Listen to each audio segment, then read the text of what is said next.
तो गाइस मेरा नाम है इब्राहिम सिद्दीकी जी फैंसी बर्ड्स और मेरे चैनल का नाम जी फैंसी बर्ड्स है। आज मैं बनाने वाला हूँ मुर्गियों के लिए सीढ़ी बनाने जहाँ पे मुर्गियाँ बैठेंगी। इससे मुर्गियाँ खुश भी रहती हैं बहुत ज़्यादा। इसके लिए ड्रिल मशीन लाए हैं, उठा के दिखाओ। ड्रिल मशीन चलाना ना ऑन है। ये ड्रिल मशीन लाए हैं और ये आप देखें पेच है। अब इसके ऊपर काम करने लगे हैं।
ये इनकी बन गई है अब बैठने की जगह।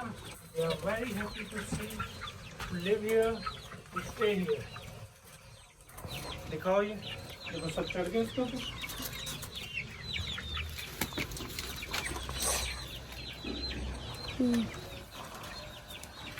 इसके ऊपर जो बर्ड है वो खुश भी रहता है और सेहतमंद भी रहता है। इसीलिए जो भी पिंजरा बनाए उसमें ऐसी सीढ़ियाँ ज़रूर रखे। रात को सोएंगे भी इसी के ऊपर, वो देखें वो भी और ये भी सब। Thank you very much. आज का व्लॉग मैं यहीं पे एंड करता हूँ, तो दुआ में याद हाफिज़। रखिएगा। अल्लाह हाफिज़। अल्लाह हाफिज़।